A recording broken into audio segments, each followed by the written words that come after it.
ساعاتك تخرج تتمشى؟ أيوة. يعني كتير سهل نتمشى في المدينة في العاصمة. أيوة. أو حتى يعني أحيانا نجري في المدينة. يعني تجري فوتينج؟ أيوة. جميل. أيوة. جميل. السنة الماضية أنا عملت الجيرس أوربان تريل. good. يعني جرينا في كل المدينة، حتى وصلنا إلى مقام الشهيد. great. أيوة. nice. Okay. So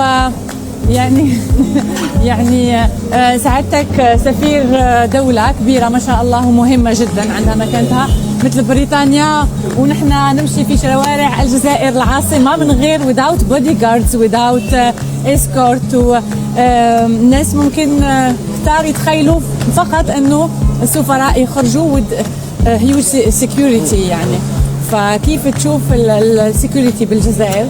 So I mean I go out all the time by myself. Without bodyguards. Venez de l'entendre de ses propres mots. Devant la caméra d'Enahar TV, l'ambassadeur du Royaume-Uni en Algérie, James Downer, qui affirme calmement, sans détour, qu'il fait son footing seul dans les rues d'Alger. Sans escorte, sans garde du corps, sans véhicule blindé. Et moi, je vous pose une question. Une seule. Est-ce qu'un ambassadeur ferait ça aujourd'hui à Paris, à Bruxelles, à Londres? Sincèrement. Bienvenue sur ma chaîne Milkor DZ. Aujourd'hui, on va parler d'un sujet qui dérange énormément de monde. Et je vais le faire comme toujours sur cette chaîne, avec des chiffres, des sources et zéro complaisance. Parce que ce que vient de révéler James Downer, ce n'est pas une petite phrase anecdotique. C'est le témoignage officiel d'un diplomate d'une grande puissance mondiale. Un membre permanent du Conseil de sécurité de l'ONU, un pays allié du renseignement le plus pointu de la planète, cet homme-là vient de dire à l'antenne qu'il vit à Alger exactement comme un simple citoyen. Et derrière cette phrase, mes amis, il y a quelque chose de bien plus large que la sécurité. Il y a quelque chose qu'on appelle le bon vivre algérien. Et c'est de ça qu'on va parler aujourd'hui. Premier élément factuel. James Downer, qui est-il vraiment? Ce n'est pas un diplomate de seconde zone. C'est un ancien chef adjoint de mission à Bagdad entre 2020 et 2022, consul général adjoint à Jérusalem entre 2015 et 2018, spécialiste du contre-terrorisme au Foreign Office. Cet homme connaît les zones rouges du monde. Il sait précisément ce que veut dire insécurité. Quand un profil de ce calibre sort en short tout seul, sans escorte dans la capitale algérienne, ce n'est pas de l'inconscience. C'est une évaluation professionnelle basée sur des briefings de son service de renseignement, le MI6, et sur des notes confidentielles du Foreign Office. Et cette évaluation, elle dit une chose simple. Alger est sûr. Deuxième élément, et là, attention, parce que personne ne va vous le dire sur les plateaux étrangers, le Foreign Office britannique lui-même, donc le ministère des Affaires étrangères britannique, qui n'est pas une officine pro-Algérie, je vous le rappelle, classe les grandes villes du nord algérien, Alger, Oran, Constantine, Annaba, en niveau de précaution standard. Pas éviter tout déplacement, pas zone à risque sévère, précaution standard. Comme pour la plupart des grandes villes du monde. Les seules zones véritablement déconseillées, ce sont les zones frontières du sud avec le Mali, le Niger et la Libye. Logique vu le contexte sahélien. Mais le nord algérien urbain, niveau de risque comparable à n'importe quelle métropole européenne. Maintenant, troisième élément. Et c'est là que ça devient intéressant. On va passer aux chiffres. Et je vais vous donner des comparaisons que vous n'entendrez jamais sur les diverses chaînes d'infos. Mais avant ça, dites-moi en commentaire une chose simple. Vous, aujourd'hui, là où vous habitez, en France, en Belgique, au Québec ou en Italie, vous oseriez faire un footing tout seul à 5 heures du matin dans le centre de votre ville? Oui ou non? Pas de nuance, pas de ça dépend du quartier, oui ou non? Tapez votre réponse maintenant parce que la suite va vous montrer quelque chose que vous soupçonniez déjà. Premier indicateur. le taux d'homicide pour 100 000 habitants. C'est l'indicateur le plus fiable au monde en matière de sécurité parce qu'on ne peut pas cacher un cadavre. Selon les données publiées par l'Office des Nations Unies contre la drogue et le crime, l'UNODC, l'Algérie tourne autour d'1,3 à 1,5 d'homicides pour 100 000 habitants. La France, environ 1,3 à 1,5 également, à peu près le même niveau statistique. Sauf qu'en France, ces homicides sont massivement concentrés dans certaines zones urbaines. Marseille, le 93, certaines parties de la grande couronne parisienne. À Alger, cette hyperconcentration urbaine du crime violent n'existe pas. L'espace public algérois reste accessible, marchable, vivable dans tous les quartiers ou presque. Deuxième indicateur, la menace terroriste. Là, il faut être franc et historique. Personne ne nie la décennie noire des années 90. 200 000 morts selon les estimations larges, c'est une cicatrice nationale marquante et inoubliable.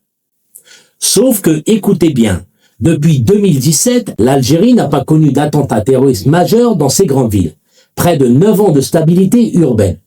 Pendant ce temps, en Europe, Bataclan en 2015, attentat lors d'un concert, mai 2017, Manchester, attentat à la sortie d'un concert, novembre 2020, Vienne, en plein centre-ville de la capitale autrichienne, octobre 2023, à Bruxelles, 2 supporters abattus en pleine rue lors d'un match de football, revendiqué par l'État islamique.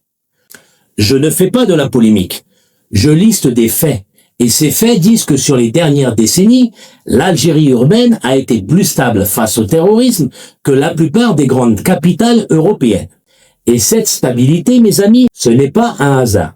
C'est le résultat d'un travail acharné des services de sécurité algériens qui, depuis 30 ans, ont reconstruit brique par brique la sécurité de ce pays après une guerre civile qui aurait brisé n'importe quelle autre nation. C'est le travail de l'ANP, de la DGSI, de la Gendarmerie nationale, de la Sûreté nationale, et ce travail-là, il mérite d'être nommé. Mais maintenant, je veux qu'on dépasse la seule question sécuritaire. Parce que la déclaration de James Downer dit quelque chose de plus large encore. Il dit qu'il vit à Alger comme un simple citoyen algérien, qu'il lui arrive même de manger un sandwich garantita, pour ceux qui connaissent, et là on touche un truc que beaucoup d'opposants à l'Algérie ne veulent surtout pas que vous compreniez. Le bon vivre algérien. Qu'est-ce que c'est concrètement ? Premièrement, le coût de la vie. En Algérie, la baguette de pain est subventionnée à environ 10 à 15 dinars, soit autour de 7 à 10 centimes d'euros. La semoule, l'huile, le sucre, le lait, tous les produits de base sont subventionnés par l'État pour protéger le pouvoir d'achat des familles. Pour exemple, en France, une baguette de pain, c'est entre 1 euro et 1,50 € aujourd'hui. Vivre à Alger avec un revenu moyen permet une vie digne. Vivre à Paris avec un SMIC, demandez à n'importe quel Parisien ce que ça veut dire en 2026. Deuxièmement, la santé publique gratuite. En Algérie, la consultation à l'hôpital public est gratuite, l'accouchement est gratuit, les médicaments essentiels sont subventionnés. Pour les Algériens qui me regardent, vous le savez déjà. Pour les Français, sachez qu'en France, aujourd'hui, le déremboursement progressif des soins, les déserts médicaux, les 6 mois d'attente pour un spécialiste, c'est la nouvelle norme. Troisièmement, l'éducation gratuite jusqu'à l'université. Pas seulement gratuite, avec une bourse pour beaucoup d'étudiants et un logement universitaire à coût symbolique. En France, l'inscription à Sciences Po dépasse les 14 000 € par an. Pour certains étudiants à l'université Paris-Dauphine, certains masters dépassent les 6 000 €. Le décalage est énorme. Quatrièmement, la cohésion familiale et sociale. À Alger, vous pouvez encore marcher dans la rue à 10 h du soir, vous croiserez des familles, des enfants qui jouent et qui rient, des jeunes adultes qui bavardent, des vieux qui prennent un thé en terrasse et des voisins qui se saluent par leur prénom.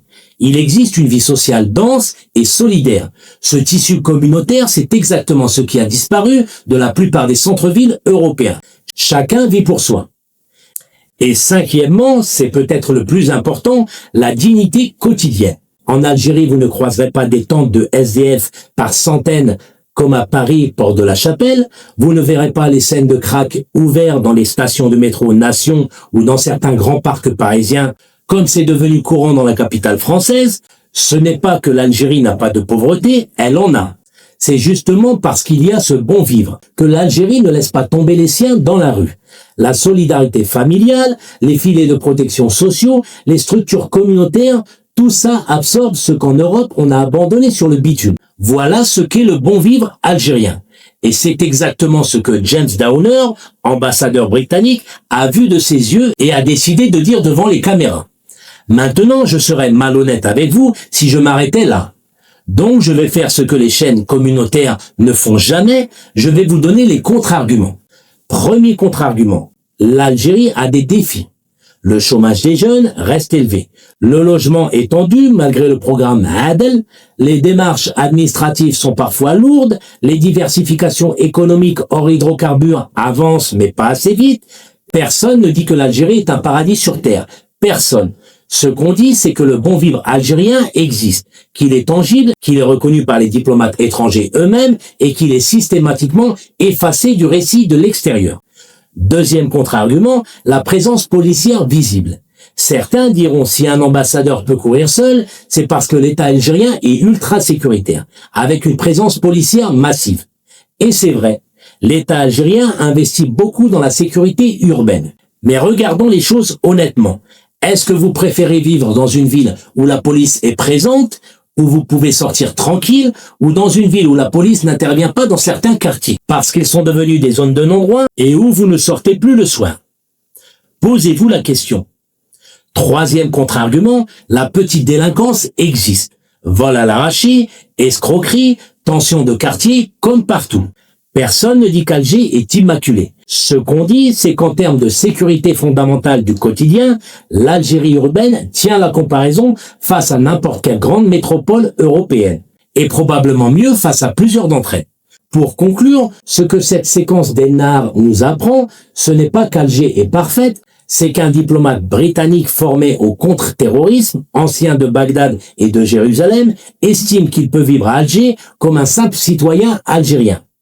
Sans escorte, sans véhicule blindé, en faisant son footing dans les rues. Cette phrase est une gifle magistrale à tous ceux qui passent leur temps à salir l'image de ce pays sur les plateaux télé étrangers. Et cette stabilité, je le répète, ce n'est pas un hasard. C'est le résultat de décennies de travail acharné des services de sécurité algériens qui ont reconstruit ce pays après la décennie noire et qui maintiennent aujourd'hui, jour après jour, un environnement où une famille peut sortir le soir, où un enfant peut aller à l'école à pied, où un ambassadeur étranger peut courir tranquillement. Ce travail-là, il mérite d'être reconnu. Alors, je vais vous demander 2 choses simples en commentaire. Première question, oui ou non, est-ce que vous êtes fiers de la sécurité qui règne dans notre pays aujourd'hui? Oui ou non? Soyez francs. Deuxième chose, laissez-moi un message de respect pour nos forces de l'ordre en commentaire. Pour les hommes et les femmes de l'ANP, de la gendarmerie, de la Sûreté nationale, de la DGSI, qui travaillent dans l'ombre pour que cet ambassadeur britannique et tous les Algériens puissent vivre tranquilles. Et ils méritent qu'on le dise. Si cette analyse vous a parlé, abonnez-vous, partagez, activez la cloche. C'est le seul moyen qu'on a sur cette chaîne de faire entendre une autre voix face au matraquage médiatique qui salit notre pays tous les jours. À demain sur Mille Corps des Aides, et comme toujours, donne ton avis en commentaire, c'est là que le débat commence.